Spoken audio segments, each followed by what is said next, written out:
कन्या राशि वाले बंधुओं, स्वागत है आप सभी का हृदय से अभिनंदन है कन्या मंथन भिंड यूट्यूब चैनल में। तो कन्या राशि वालों जरा ध्यान से सुनिए। अगले 3 दिनों में आपके साथ एक बहुत बड़ा छल, बहुत बड़ा धोखा करने वाला है आपका ही अपना एक इंसान, जिस पर आपने आंख बंद करके भरोसा किया था, जिसकी हर एक बात को आपने माना था, जिसे आप अपना मानते हैं, वही आपके साथ छलने वाला है। जी हाँ बंधुओं, ये घटनाक्रम आपके साथ अगले 3 दिनों में घटित होने वाला है। महामाई के द्वारा दी गई दिव्य अनुभूतियों के आधार पर हम ये बात आपसे कह रहे हैं। इसी के साथ साथ अगले 3 से 5 दिनों में आपके साथ 5 बड़ी घटनाएं घटित होंगी, जिनमें कुछ पॉजिटिव और कुछ नेगेटिव हैं। इन घटनाओं के आपके जीवन में घटित होने से आपके जीवन में बड़ी परिवर्तन आएंगे। अब समझदारी तो इस बात में है कि इन पांचों घटनाक्रम को अच्छी तरीके से समझ लिया जाए, भविष्यवाणियों के माध्यम से, जो आगे हम कार्यक्रम में आपको बताएंगे। साथ ही आपको हम मार्गदर्शन भी देंगे हर एक भविष्यवाणी के साथ साथ, कि आपको क्या करना है, क्या नहीं करना है, और किस तरह से आने वाले समय में यानी 3 से 5 दिनों में आपको अपने जीवन के महत्वपूर्ण निर्णय लेने हैं। कौन सी ऐसी बातें, कौन सी ऐसे निर्णय हैं जो आपको लेने ही नहीं है, रुकना है, थमना है। याद रखना कि चंद्रमा इस समय नीच का है, और नीच का चंद्रमा गलत निर्णय करवाता है, बहुत सारे दोष उत्पन्न कर देता है। और वृश्चिक राशि में चंद्रमा जब गोचर करता है तो मारक भी हो जाता है। तो ऐसे में यह आपको कई प्रकार से मानसिक पीड़ाएं दे सकता है, खास तौर से तब जब चंद्रमा की स्थिति आपकी जन्म पत्री में बहुत बुरी हो, यानी कि किसी भी प्रकार से अष्टम में चंद्रमा बैठा हो, लगन में चंद्रमा बैठा हो, और ऐसे में वह पाप ग्रहों से यानी राहु से, शनि से, केतु से पीड़ित भी हो रहा हो, दृष्टि दोष के अनुसार या युति के अनुसार।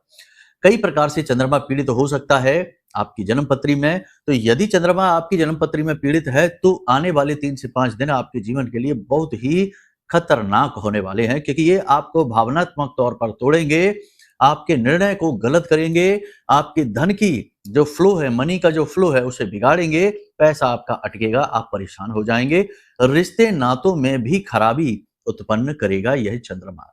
चंद्रमा मनसो जाता है। चंद्रमा आपका मन है, आपका धन है, आपका जीवन है, सुख शांति सुकून है आपके मन मस्तिष्क का। तो ऐसे में इसका ख्याल रखना बेहद आवश्यक हो जाता है। तो अब इस परिस्थिति में, ऐसे में देखो, सबके साथ नहीं होगा, क्योंकि एक ही राशि के कई जातक होते हैं, लेकिन जिनकी जन्म पत्री में चंद्रमा खराब है उनके जीवन में अगले 3 से 5 दिन बहुत भारी हैं, ये याद रखना है। जिनके में चंद्रमा खराब नहीं है उन्हें भी संभल कर रहने की जरूरत है, क्योंकि चंद्र पीड़ा शुरू हो चुकी है। ठीक है, तो कहने का मतलब यह है कि ये कार्यक्रम बेहद महत्वपूर्ण है। कार्यक्रम के अंत में हम आपको बताएंगे वह महा उपाय जो हमने पिछले कार्यक्रम में बोला था कि बताना है, लेकिन समय के अभाव की वजह से आपको बता नहीं पाए थे। नवरात्रि में किया जाने वाला यह एक ऐसा उपाय है जो आपके जीवन को पूरी तरीके से बदल सकता है।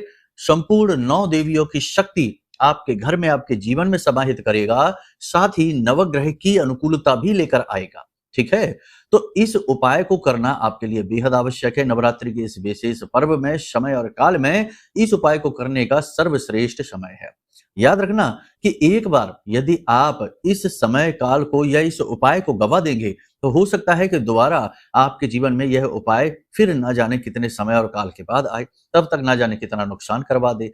इससे बेहतर यह है कि इस समय जब आप इस कार्यक्रम पे आई गए हैं तो इसे नियति मानकर चलें, माता रानी की कृपा और आशीर्वाद मानकर चलें, और इस कार्यक्रम को पूरा जरूर देखें।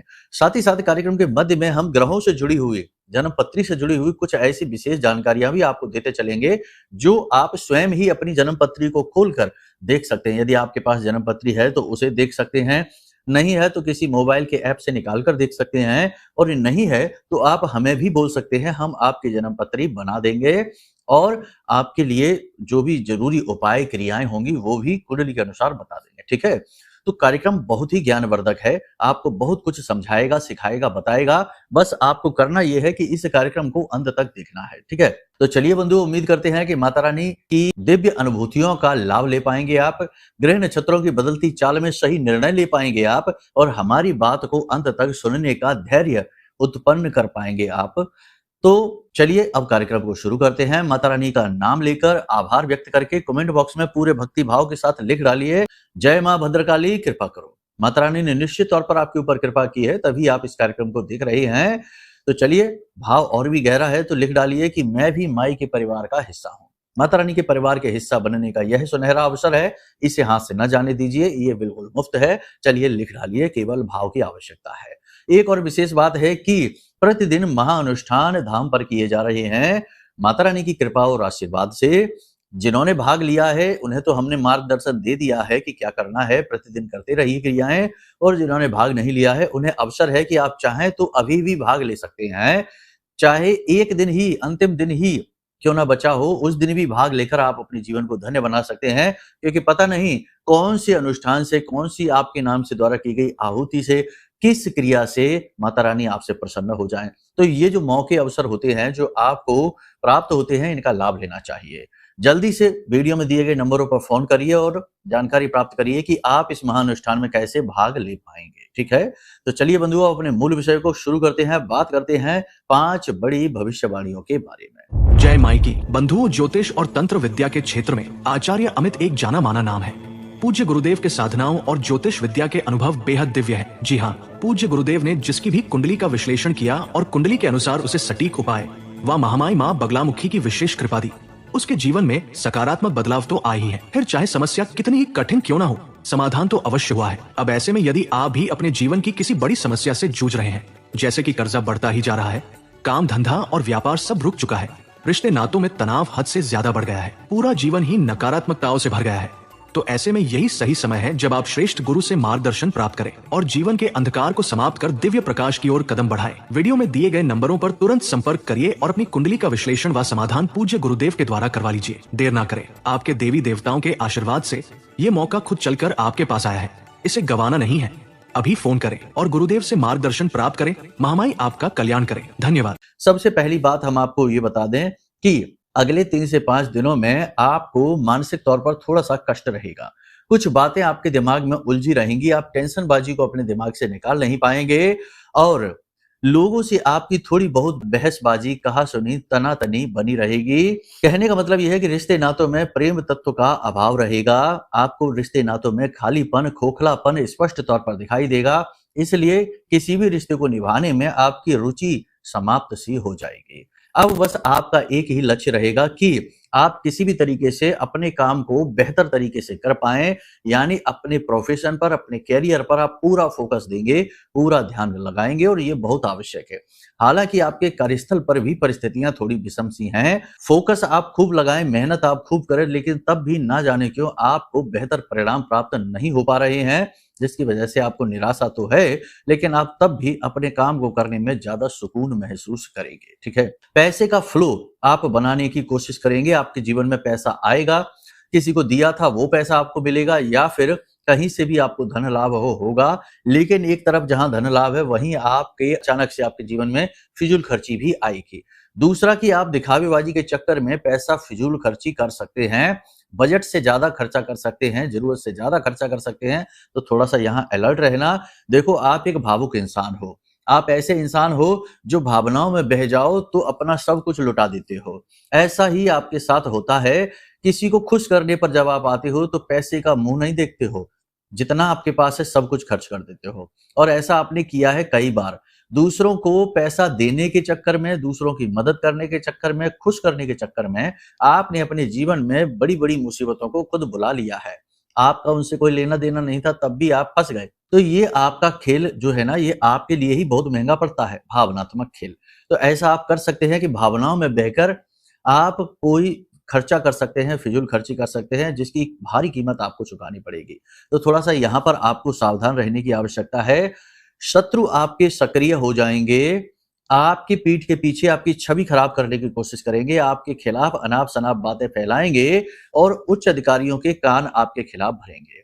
अगले 3 से 5 दिनों में होगा ये कि लोग जानबूझकर आपसे ऐसी बातें बोलेंगे जो आपको अच्छी नहीं लगेंगी। आपको ऐसा लगेगा जैसे आपको उकसाने की कोशिश की जा रही है और आपको उकसाने की कोशिश में लोग ऐसी-ऐसी बातें बोलेंगे जो या तो पुरानी आपकी किसी गलती के बारे में बात करेंगे या कुछ ऐसी बातें करेंगे जो आपको अच्छी नहीं लगेंगी। ठीक है? तो आपको भावनात्मक तौर पर थोड़ा-सा मजबूत बनने की आवश्यकता है। क्या करें? तो अगले 3 से 5 दिनों में जितना हो सके लोगों से बात कम करिए। जरूरत भर की, काम भर की बात करिए। दिल खोलकर बात करने की कोई आवश्यकता नहीं है। दूसरा कि अगले 3 से 5 दिनों में जब भी समय मिले, सुबह, दोपहर, शाम, आंख बंद करके और निर्विचार होने की कोशिश करिए। देखिए ये बहुत बड़ी एक्सरसाइज है। इसे आप किसी धार्मिक क्रिया से न जोड़िए, ठीक है? ये नहीं है कि आप पूजा पाठ करिए, मंत्रोच्चारण करिए, कुछ भी ना करिए। मन को मजबूत करने के लिए मन से जुड़ी क्रियाएं करनी पड़ती हैं, मन की गति को धीमा करना पड़ता है। मन को नियंत्रित करने का मतलब है मन की गति को धीमा करना, क्योंकि मन की गति बहुत ज्यादा तेज होती है। और चंद्रमा जब खराब होता है तो यह गति जो होती है ना, वो नियंत्रण से बाहर होने लगती है और स्वतः खुद को ही नुकसान पहुंचाने लगती है, जरूरत से ज्यादा विचार उत्पन्न करके, ठीक है? तो आपको क्या करना है, आंख बंद करके 10 से 15 मिनट के लिए निर्विचार होकर बैठ जाइए। जो भी समस्याएं हैं उन्हें भूल जाइए, जीवन में जो भी कुछ चल रहा है सब कुछ भूल जाइए। एकदम शून्य का अनुभव लेने की कोशिश करिए। विचार मन में आएंगे, उन विचारों से कहिए रुको, अभी हम ध्यान में बैठे हैं, बाद में देखेंगे, बाद में देखेंगे, बाद में देखेंगे। ऑफिस जाना है, बाद में देखेंगे। इससे बात करनी है, बाद में देखेंगे। इस तरीके से कट करने की कोशिश करिए, विचारों को काटने की, रोकने की कोशिश करिए, उन्हें पकड़िए नहीं। अगर आप पकड़ लेंगे तो एक विचार 100 नए विचारों को उत्पन्न कर देता है, तो उन्हें पकड़िए नहीं, बस उस विचार को वहीं समाप्त करिए। जैसे ही विचार उठे उसे वहीं समाप्त कर दो, तो विचार की जो गति है वो धीमी होने लगती है। ये योग का प्रथम अभ्यास है। शुरुआती जो योगी होते हैं, जो ज्ञान मार्ग में, साधना मार्ग में जाना चाहते हैं, उन्हें शुरुआत में इसी प्रकार से हम अभ्यास करवाते हैं। विचारों को कम करने की, गति को धीमा करने की कोशिश करना, ठीक है? तो ये निर्विचार अवस्था है। 2-4 दिन, 5 दिन के अभ्यास के बाद आप बड़ी आसानी से निर्विचार शून्य अवस्था में जा सकते हैं। और जब आप वहां जाएंगे तो आप पाएंगे कि आपको अद्भुत शांति का एहसास हो रहा है, मन में बहुत अच्छा लगने लगा है, आत्मविश्वास बढ़ने लगा है।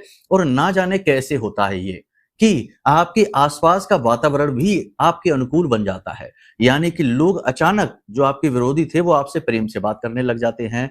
रिश्ते नातों में प्रेम तत्व बढ़ने लगता है, पैसे का फ्लो बढ़ने लगता है और चीजें पॉजिटिव होने लगती हैं। ना जाने क्यों ऐसा होता है। ऐसा क्यों होता है जानते हैं? हमारे शास्त्र इसका पूरा ज्ञान देते हैं, पूरी बात बताते हैं। जैसे कि यत पिंडे तत् ब्रह्मांडे, जब आप अपने महाशून्य में, अपने शून्य में प्रवेश करते हैं, तो इसका मतलब ये है कि आप अपने आप में प्रवेश करते हैं। क्योंकि आप, ये जो भौतिक पंच तत्वों से बना हुआ शरीर है ना, ये शरीर तो आप है नहीं। ये शरीर तो भौतिक है, स्थूल है, एक ना एक दिन समाप्त हो ही जाना है। वैसे भी दिन प्रतिदिन ये तो खराब ही हो रहा है, गिर ही रहा है ना? तो आप ये शरीर नहीं है। जब आप शून्य का ध्यान करते हैं, निर्विचार होते हैं, तो आप असल में शून्य में नहीं जा रहे हैं, आप जा रहे हैं खुद की खोज में। अपने अंदर ही आप डुबकी लगा रहे हैं, ठीक है? जब आप अपने अंदर डुबकी लगाते हैं तो आपके अपने होने का अंश मात्र भी जब एहसास हो जाता है, तो वह परम सुख, महासुख की अवस्था होती है, आनंद की अवस्था होती है। क्योंकि जो आप अंदर बैठे हैं ना, वो ब्रह्म का ही एक स्वरूप है। और ब्रह्म का तो असल स्वरूप है ही सच्चिद आनंद, यानी जो हमेशा आनंद में स्थित रहता है, वही तो ब्रह्म है। तो जब आप अपनी ही झलक पाते हैं, जरा सी 15-20 मिनट के या आधे घंटे के ध्यान में, तो आप आनंदित हो उठते हैं। और ये जो आनंद है ना, हमारा जो अंतर्मिलन का आनंद है, यह बाहर वाले किसी भी सुख से बहुत ज्यादा शक्तिशाली होता है। क्योंकि ये जीव का आनंद है। जो जीव अंदर बैठा है ना, ब्रह्म स्वरूप, अहम ब्रह्मास्मि वाला जीव, उस जीव का आनंद है। और उसका आनंद इस भौतिक पंच तत्वों से बने हुए स्थूल मिट्टी से बने शरीर से कहीं ज्यादा बढ़कर होता है। योगी इसीलिए तो घंटों ध्यान की मुद्रा में बैठे रहते हैं। शरीर अकड़ जाता है, जोड़ों का एहसास होना बंद हो जाता है, कमर, घुटने, कहोनी, ये जोड़ों का एहसास होने बंद हो जाते, शून्य हो जाते हैं। लेकिन तब भी योगी आंख बंद कर बैठे रहते हैं। क्यों बैठे रहते हैं? क्योंकि वो उस परम आनंद का अनुभव ले रहे हैं। और वो परम आनंद इतना अच्छा है, इतना मधुर है कि उसकी जरा सी अनुभूति ही जीवन में सार तत्व लेकर आती है। ऐसा लगता है जैसे जीवन का उद्धार हो गया, उद्देश्य पूर्ण हो गया। तो ये आपको भी अनुभव हो जाएगा। ये बहुत बड़ी क्रिया है जो हमने आपको बहुत सरल शब्दों में और थोड़ी से समय में समझाई है। इसे समझाने में और इसे करवाने में बहुत समय लगता है, तो आप इसे हल्के में मत लेना, ठीक है ना? हाँ, ये बात जरूर है कि कुतर्की है, मन में ही विष भरा है, तो खैर ये सारी बातें बेकार लगेगी ही आपको। इनको फिर आप छोड़ ही दो, आपके बस की बात नहीं है। लेकिन जो धार्मिक हैं, आस्तिक हैं, जो सचमुच में सार की तलाश कर रहे हैं, स्व की खोज में भटक रहे हैं, ऐसे लोगों को जरूर चीजें समझ में आएंगी और अभ्यास शुरू करेंगे, ठीक है? अब 3 बातें हैं जो आपको हम और बता दें। सबसे पहली चीज, किसी की भी गारंटी मत लेना। चाहे दोस्त हो, रिश्तेदार हो, चाहे कुछ भी हो, पेपर्स में गारंटी लेना है या किसी की जिम्मेदारी, किसी का कहते हैं ना कि हमने गारंटी ले ली है, नहीं लेना है। जैसे ही लेंगे आप फंस जाएंगे, देनदारी आपके ऊपर आ जाएगी। पहली चीज ये है। दूसरी चीज की जोखिम ज्यादा नहीं लेना है पैसे के मामले में। पैसे की जोखिम को ज्यादा आजमाना नहीं है। शेयर मार्केट में है, काम करिए, कोई बात नहीं है, लेकिन जुआ, सट्टेबाजी, उल्टे सीधे कार्यों में पैसा नहीं लगाना है और शेयर मार्केट में भी अंधा जोखिम नहीं लेना है। जरूरत से ज्यादा जोखिम लेंगे तो आप डूब जाएंगे, ये याद रखना। जरूरत से ज्यादा जोखिम शेयर मार्केट में भी नहीं लेना है, सोच समझकर आगे बढ़ना है। कागजी कार्रवाई जब भी आप करें तो उसमें लापरवाही नहीं दिखानी है, सोच समझकर हस्ताक्षर करें, पेपर्स को अच्छी तरीके से पढ़ें, समझें और उसके बाद ही आगे बढ़ें। लापरवाही बिल्कुल भी नहीं करनी है, वरना आपके लिए ये बेहद खतरनाक साबित होने वाली है। टेंशनबाजी आपकी बढ़ाएगी। सरकार से जुड़े हुए मामलों में आपको मदद अवश्य प्राप्त होगी, लेकिन तब भी स्ट्रेस, तनाव तो आपको वहां से प्राप्त होगा ही। किसी विवाद में यदि आप उलझे हुए हैं, चाहे वो प्रॉपर्टी का विवाद हो, चाहे गवर्नमेंट की तरफ से किसी प्रकार का कोई विवाद, कोर्ट केस कचहरी, उसमें गति आएगी और गति आपके अनुकूल आएगी। ठीक है, वो स्थिति अच्छी होगी। इस समय आपकी बुध की स्थिति अच्छी है, आपकी पत्री के अनुसार देख रहे हैं गोचर में, तो बुध की स्थिति अच्छी है, सूर्य के साथ है, तो ये स्थिति आपके लिए कुछ हद तक फायदेमंद रहेगी। यानी कि चाहे आप कितना ही अंदर से टूट जाएं, चाहे अंदर से कितना ही आपको धोखा मिल जाए, परेशानी हो, कहीं ना कहीं अंदर ही अंदर आप अपने आप को संभाल पाएंगे। आपका बुध आपके ज्ञान को, आपके विवेक को मरने नहीं देगा और आप स्वयं के गुरु बनकर उभरेंगे और परेशानियों का हल निकालते हुए आगे बढ़ेंगे। भले ही ऊपर से थोड़े से आप नकारात्मकता से ढके हो, लेकिन अंदर आप पूरी तरह से पॉजिटिव रहेंगे। मतलब कि रो रो कर अपना बुरा हाल नहीं बनाएंगे। थोड़े बहुत आंसू तो आ जाएंगे, लेकिन फिर आप दोबारा उठ खड़े होंगे। लोगों के साथ आपको ज्यादा संपर्क में नहीं रहना है, क्योंकि लोग आपकी बातों का बुरा मानेंगे, आपके रवैये से चिढ़ेंगे, आपकी अच्छी बातों के भी गलत मतलब निकालेंगे, आपके ऊपर किसी प्रकार का लांछन लग सकता है। यदि आप राजनीति में हैं तो आपके शत्रु सक्रिय होंगे और आपकी मान मर्दन करने की कोशिश करेंगे, आपका मान सम्मान को क्षति पहुंचाने की कोशिश करेंगे। हालांकि नई नई जिम्मेदारियां आपको प्राप्त होंगी। उच्च स्तरीय जो नेता हैं, जो आपके अधिकारी हैं, वहां आपका मान सम्मान बढ़ेगा, चिंता की बात नहीं है। कठोर शब्दों का, कड़े शब्दों का प्रयोग आपको नहीं करना है, जितना हो सके उतना सौम्य रहना है। ठीक है, ये स्थिति है, ये हमने आपके गोचर चार्ट के अनुसार बताई है। अब यदि आपको अपने जीवन के बारे में जानना है, क्योंकि कभी कभी स्थितियां ठीक इसके विपरीत उलट भी हो सकती हैं, क्योंकि कुंडली में कई प्रकार के ऐसे दोष होते हैं जिन्हें जानना और उनका निवारण करना अत्यंत आवश्यक है। अब आप सोचिए कि महर्षि पाराशर ने ज्योतिष शास्त्र की रचना क्यों की होगी? केवल इसलिए तो नहीं कि समस्या बता देते हैं, समाधान भी। ग्रहों के अनुसार पीड़ाएं बताई जाती हैं और पीड़ाओं के अनुसार उनके समाधान भी बताए जाते हैं। चाहे लाल किताब को उठा लीजिए, चाहे किसी भी ज्योतिषीय पद्धति को उठा लीजिए, बिना उपाय के तो ज्योतिष पूर्ण नहीं होता है। तो अब यहाँ पर ये आपका जीवन का जो लेखा जोखा है कि कोई एक दुख है, तकलीफ है, कष्ट है जो मिट ही नहीं रहा है, चाहे कुछ भी कर लो, तो 100% वो किसी न किसी ग्रह योग की वजह से उत्पन्न हो रहा है, उसका स्रोत वही है। जैसे कि मान के चलो कि अगर राहु और गुरु मिले हैं आपकी कुंडली में, तो गुरु चांडाल योग है, ये आपकी वाणी को खराब करेंगे, आपके आपके निर्णय लेने की, यानी आपसे गलत निर्णय कराएंगे, गलत संगत में आपको फंसाएंगे। आपके पास ज्ञान चाहे कितना ही हो, लेकिन आप उस ज्ञान का सही समय पर प्रयोग नहीं कर पाएंगे। शिक्षा आपकी पूर्ण नहीं हो पाएगी, शिक्षा में बाधाएं आएंगी। बहुत छोटी सी उम्र से आपको कमाने के लिए बाहर निकलना पड़ सकता है, लेकिन तब भी इतना करेंगे, छोटी सी उम्र से मेहनत करेंगे, तब भी कामयाब नहीं होंगे। स्ट्रगल लगातार बना रहेगा, जगह जगह आपका पैसा डूबेगा। ऐसे बहुत सारे और भी इसकी व्याख्या है, और बहुत सारे ऐसे हैं, जैसे शनि और केतु मिल जाते हैं तो श्रापित योग बनता है। इसमें इंसान अपने पुरखे पूर्वजों के किए गए कर्मों के फल को भोगता रहता है। उसकी चाहे गलती कोई हो या ना हो, लेकिन तब भी वो कष्ट में ही जीवन व्यतीत करता है। शनि चंद्र मिल जाए तो जातक आजीवन शनि की 7.5 का दुख भोगता रहता है। जैसे अभी मीन राशि पर शनि की पूर्ण 7.5 चल रही है, तो वैसा कष्ट जातक आजीवन भोगता रहता है। तो अब ये सारी चीजें कब पता चलेंगी? जब आप अपनी कुंडली को दिखाएंगे। तो सबसे महत्वपूर्ण निर्णय आज के समय में आप जो ले सकते हैं और लेना ही चाहिए, जो हमारी वैदिक परंपरा का सबसे महत्वपूर्ण निर्णय है, कि अपनी कुंडली, अपने बर्थ चार्ट को बनवाइए। अब बहुत से लोग कहेंगे गुरुजी हमारे पास तो डिटेल ही नहीं है, तो हम कैसे बनवाएं? तो इसके लिए आप वीडियो में जो नंबर है इन पर फोन करिए। और भी कई विधियां हैं, जैसे आपकी रिश्तेदार की कोई डिटेल है उससे पता लग जाएगा, या फिर वो भी नहीं है तो फिर आपकी प्रश्न कुंडली बनेगी। इसमें आपकी फोटो चाहिए, आपके प्रश्न चाहिए और उसके आधार पर आकलन करके आपको बताएंगे। कई सारे तरीके हैं, तो कुंडली विश्लेषण जरूर करवा लीजिए, ये आपके लिए बेहद आवश्यक है। अब बात करते हैं उस उपाय की। देखो, जो नवरात्रि का पर्व है वो दुर्गी माँ को समर्पित है, यानी कि देवी के 9 स्वरूपों को समाहित करके, त्रिदेव की शक्ति को समाहित करके जो एक रूप प्रकट हुआ उसे दुर्गा कहते हैं। ठीक है, तो दुर्गा का जो रूप है वह सभी शक्तियों को, पॉजिटिव शक्तियों को समाहित अपने ऊपर लेकर चलता है। नवरात्रि में वैसे भी 9 अलग-अलग देवी के रूपों की पूजा तो होती ही है, ये तो आप जानते ही हैं। मूर्ति जो है वो देवी दुर्गा की लगाई जाती है। तो माँ दुर्गा की पूजा पाठ अनुष्ठान का लाभ तो आपको मिलेगा ही यदि आप कर रहे हैं कोई अनुष्ठान वगैरह। नहीं तो आप एक काम करिए, आपको हम बताएं, ये उपाय बहुत अच्छा है। इसमें आपको क्या करना है, एक भोजपत्र का कागज लेना है, भोजपत्र। ठीक है, पेड़ की छाल होती है, आपको पता ही होगा। अनार की कलम लानी है, अनार का पेड़ कहीं से ढूंढिए, उसको ऐसे छीलकर और उसकी कलम बना लीजिए। अष्टगंध की स्याही और उसमें थोड़ी सी केसर मिला लेना। ठीक है, अब इस स्याही से आप वो भोजपत्र पर दुर्गा यंत्र, दुर्गा बीसा यंत्र बनाना है। दुर्गा बीसा यंत्र क्या है, वीडियो में आपको दुर्गा बीसा यंत्र की फोटो दिख रही है, हस्त निर्मित दुर्गा बीसा यंत्र है।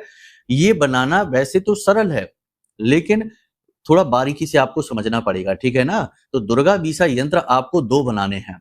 एक यंत्र आपको अपने पूजा घर में रख देना है, किसी भी दिन बना सकते हैं, नवरात्रि में किसी भी दिन ये दुर्गा बीसा यंत्र बना सकते हैं।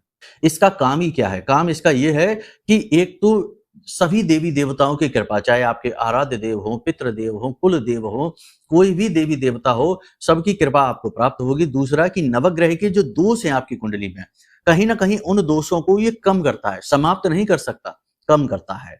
क्योंकि दोष जो है वो आपके पिछले जन्मों के कर्म हैं, यानी कि आपके संचित कर्म हैं, आपके प्रारब्ध बनकर आ रहे हैं। उन्हें या तो भोगिए या उनके उपाय करके, पश्चाताप करके उन्हें समाप्त करिए। तो इससे आपके जो दोष हैं वो कम जरूर होंगे। और दूसरा ये है कि ये आपके आसपास जो है ना, आपके शत्रुओं का नाश करेगा, आपको सुरक्षा देगा। तो ये दुर्गा बीसा यंत्र है। वैसे तो इसे जागृत करने की बहुत बड़ी विधि है, लेकिन आप अभी नवरात्रि के पवित्र अवसर में इसे जागृत कर सकते हैं। कभी भी कैसे भी करके आप इसे बनाइए, रात्रि के समय बनाना, कोई भी दिन। 2 यंत्र आपको बनाने हैं, एक पूजा घर में रखिए। वैसे तो शुरुआत में दोनों ही पूजा घर में रखिए। देवी माँ दुर्गा की फोटो है, माई की जो भी फोटो है, माँ काली की, माँ बगलामुखी की जो भी फोटो आपके पास है, उनके चरणों में इस यंत्र को आप रखिए और गाय के घी का दीपक जलाइए। माई को धूप दीप नैवेद्य आदि समर्पित करिए और उसके बाद में वहीं बैठकर आपको माई का मंत्र जाप करना है। माई का मंत्र क्या है, माई का मंत्र है नवाड़ मंत्र। वैसे तो नवाड़ मंत्र गुरु के सानिध्य में लेना चाहिए, करना चाहिए, लेकिन ये कोई साधना नहीं है, तो हम आपको बता दे रहे हैं। वैसे भी हमारे मुख से जा रहा है तो ये गुरुमुखी मंत्र ही हो गया। ओम ऐं ह्लीं क्लीं चामुंडाय विच्चय, यह नवाड़ मंत्र है। इस मंत्र का आपको 10 से 15 मिनट उच्चारण करना है। ठीक है, 10 से 15 मिनट उच्चारण करने के बाद थोड़ी देर आपको वहीं बैठे रहना है। दीपक इतने में बुझने न पाए, ये याद रखना। और उसके बाद आपको उठकर वहां से चले जाना है। अगले दिन सुबह आपको एक दुर्गा बीसा यंत्र लेना है और उसे लाल रंग के कागज में लपेट लेना है, होल्ड कर लेना है और उसे अपनी जेब में रखना है। जब भी आप घर से बाहर निकलें, इस दुर्गा बीसा यंत्र को अपनी जेब में रखकर निकलिए। लौटकर जब आप आए तो इसे माई के चरणों में रख दीजिए। ठीक है, प्रतिदिन आप ये कार्य करिए। यंत्र जो आपने 2 रखे हैं उनमें से प्रतिदिन एक यंत्र आपकी जेब में होगा, एक यंत्र माई के चरणों में होगा। बदल बदल कर भी आप ले जा सकते हैं, कोई बुराई नहीं है। जब आप इस यंत्र को अपनी जेब में रखकर निकलेंगे तो इसे आपको छूना नहीं है अपने हाथों से, किसी को दिखाना नहीं, किसी को बताना नहीं और उल्टे सीधे हाथों से इसे छूना नहीं है। ठीक है, ये इस यंत्र की है। इस यंत्र को आप करिए, बहुत ही अच्छा है ये उपाय, इसे आप करिए, हर वक्त की सुरक्षा आपको रहेगी। तो ये तो नवरात्रि की सुरक्षा हो गई और देवी दुर्गा की। अब देखो, विधि तो बहुत बड़ी है, जैसा हमने कहा। कोई भी यंत्र को जागृत करना आसान कार्य नहीं है, बहुत मेहनत लगती है, बहुत ज्यादा जाप करने पड़ते हैं। तो वो तो आप कर नहीं पाएंगे क्योंकि हर व्यक्ति के बस की बात नहीं है, इतना समय नहीं होता है, ना ही इतना साधना बल होता है। कमजोरी साधना की आ जाती है बीच में। तो इसके लिए आपको जो पूर्ण सुरक्षा है वो ये महारक्षा कवच जो हमने बनाया है, ये आपको दे सकता है। दुर्गा बीसा यंत्र जैसी ही या इससे भी प्रबल सुरक्षा देगा। इससे प्रबल क्यों? क्योंकि ये हमने सिद्ध किया है, हमने इसे जागृत किया है। तो इस मां बगलामुखी के महारक्षा कवच को आप कभी भी मंगवा सकते हैं। इसे हमने माई के, मां बगलामुखी के विशेष मंत्रों से जागृत किया है, अभिमंत्रित किया है और उनकी पूर्ण शक्ति को ये लेकर आपके लिए आएगा। जैसे ही ये आपके घर में पहुंचेगा, अपने होने का ये आपको एहसास करा देगा। आपके रोंगटे खड़े होने लगेंगे, कुछ के तो आंसू आ जाते हैं और कुछ को तो अजीब सी भावनाएं आने लगती हैं, उथल-पुथल मन में मचने लगती है, क्योंकि ये जो यंत्र है ये कोई साधारण यंत्र नहीं है, ये ब्रह्मास्त्र विद्या की शक्ति को लेकर आता है। तो आप इस कवच को इस समय और काल पर ऑर्डर कर सकते हैं। ये नवरात्रि के समय पर बहुत ही बेहतरीन परिणाम आपको देगा। तुरंत अचानक से आपका भाग्य परिवर्तित होने लगेगा और अचानक से आपके आसपास पॉजिटिव एनर्जी का घेरा बन जाएगा। इसे बालगा कवच कहते हैं, ठीक है? तो आप ये भी कर सकते हैं, या कुंडली का विश्लेषण तो कराना ही कराना है, उसे तो आपको छोड़ना ही नहीं है। बहुत ही ज़रूरी है। छोटे-छोटे कार्यों में, अनावश्यक कार्यों में दुनिया भर का खर्चा लोग कर देते हैं, लेकिन जब काम की बात बोलो कि पूजा पाठ करवा लो या थोड़ा दान दक्षिणा करवा लो या फिर कोई यंत्र धारण कर लो, तो लोगों को पैसा दिखने लगता है। लोग कहते हैं, अरे गुरुजी पैसा खर्चा कैसे करें? पैसा तो खर्च होगा ही, उल्टी-सीधी जगहों पे खर्च हो जो कि वेस्ट चला जाएगा, व्यर्थ जाएगा। उससे बेहतर है कि सही जगह पर धर्म में खर्च कर लो। कभी-कभी धर्म में किया गया खर्च जीवन भर के लिए उद्धारक बन जाता है, ये याद रखना। इसीलिए तो आप देखेंगे कि लाखों करोड़ों की भीड़ इकट्ठा हो जाती है तीर्थ स्थलों में, चाहे कुंभ हो, चाहे अमरनाथ यात्रा हो, चाहे वैष्णो देवी की यात्रा हो, कहीं पर भी, क्योंकि सभी धर्म से जुड़ना चाहते हैं। जीवन का अंतिम बिंदु धर्म ही है, प्रारंभिक बिंदु भी धर्म है और अंतिम बिंदु भी धर्म है, ठीक है? तो उम्मीद करते हैं सारी बात आपने समझ ली है। इन बातों को जीवन में उतारिए, ठीक है? और महामाई के प्रति अपनी आस्था और विश्वास बनाकर रखिए। उल्टी सीधी बातें अपने मन में नहीं लाना है। सब कुछ इंसान नहीं कर सकता है। इस संसार को चलाने वाला, स्वयं इंसान को चलाने वाला भी ऊपर बैठा हुआ है। चाहे उसे ब्रह्म कह लो, चाहे ब्रह्मा विष्णु महेश कह लो, चाहे माँ बगलामुखी कह लो, चाहे माँ भद्रकाली कह लो, कोई ना कोई शक्ति ऊपर बैठी है। उसके लिए समर्पण करना अत्यंत आवश्यक है। यदि स्वयं को ही हीरो समझोगे तो समझो कि जीवन तो नर्क बनेगा ही, क्योंकि इंसान कुछ भी नहीं है, माध्यम मात्र है। ये चीजें आपने समझ ली। चलिए माई को अपना भाव प्रकट करिए, प्रेम से बोलिए, जय माई की, जय माँ बगलामुखी। हमारे प्रिय और परम पूज्य आचार्य जी ने अपनी साधनाओं के अनुभवों पर आधारित शक्तिशाली उपाय और क्रियाओं के माध्यम से हजारों लोगों के जीवन को पूरी तरह से बदला है। आचार्य जी के द्वारा बताया गया हर एक उपाय इतना सटीक और कारगर होता है कि जो भी इसे पूरे भाव के साथ कर लेता है, उसे साक्षात महामाई की कृपा और आशीर्वाद प्राप्त हो जाती है। इसलिए निसंकोच इन उपायों को पूरे भाव के साथ करिए, आपका कल्याण होगा। जय माई की।